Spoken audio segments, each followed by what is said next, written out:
அரியலூர் மாவட்டத்திற்கு உட்பட்ட அரியலூர், ஜெயங்கொண்டம், குன்னம் தொகுதி சட்டமன்ற தொகுதிகளுக்கு உட்பட்ட பல்வேறு கட்சியை சேர்ந்தவர்கள் இன்றைக்கு கழகத்தில் தங்களை இணைத்துக் கொண்டார்கள்.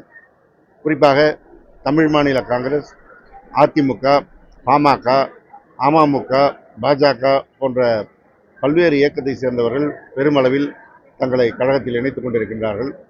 மாண்புமிகு தமிழ்நாடு முதலமைச்சர், கழகத் தலைவர் தளபதி அவர்களுடைய 5 ஆண்டு கால ஆட்சியினை பாராட்டுகின்ற வகையில், அந்த ஆட்சியினுடைய சாதனைகள் மக்களை சென்று சேர்ந்திருப்பதை பாராட்டுகின்ற வகையில் அவர் மீது ஏற்பட்டிருக்கின்ற அந்த அன்பின் காரணமாக, அந்த நம்பிக்கையின் அடிப்படையில் இன்றைக்கு அவர்கள் எல்லாம் கழகத்தில் தங்களை இணைத்துக் கொண்டிருக்கிறார்கள்.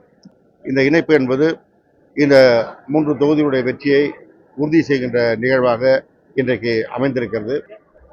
அவருக்கு அரசியலும் தெரியாது, அரசியலமைப்பு சட்டமும் தெரியாது, மக்கள் மனமும் தெரியாது, எதுவும் தெரியாமல் இன்றைக்கு தன்னுடைய ரசிகர்களை நம்பி ஒரு நடிகர் என்கின்ற அளவிலேயே வசனம் பேசிக்கொண்டு வந்து கொண்டிருக்கிறார்.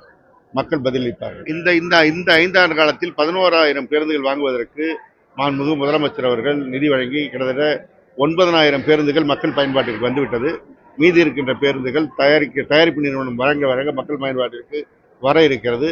இது இல்லாமல் அடுத்த 5 ஆண்டுகளுக்கு புதிய 10,000 பேருந்துகள் என்பது ஒட்டுமொத்த தமிழ்நாட்டினுடைய பேருந்துகள் புதிய பேருந்துகளாக ஓடும். இந்தியாவிற்கே ஒரு வழிகாட்டுகின்ற போக்குவரத்து நிறுவனம் ஏற்கனவே தமிழ்நாடு திகழ்கிறது. இந்திய அளவில் விருது வாங்குகின்ற நிறுவனமாக தமிழ்நாடு போக்குவரத்து கழகம் தான் இருக்கிறது. இந்த 10,000 பேருந்துகள் வரும்போது ஒரு மிகப்பெரிய மாற்றமாக இருக்கும். மக்களுக்கு மிகுந்த மகிழ்ச்சியை தரும்.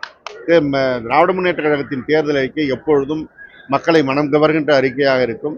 அதே போல இந்த ஆண்டும் எல்லாவற்றிற்கும் கிரீடம் வைத்த ஒரு தேர்தல் அறிக்கையாக, மக்கள் மனம் கவர்ந்த அறிக்கையாக, மக்கள் எதை விரும்புகிறார்களோ அதை தொகுத்து அளித்திருக்கின்ற அறிக்கையாக திராவிட முன்னேற்ற கழகத்தின் தேர்தல் அறிக்கை அமைந்திருக்கிறது. பெரிய வரவேற்பினை இந்த தேர்தல் அறிக்கை பெற்றிருக்கிறது.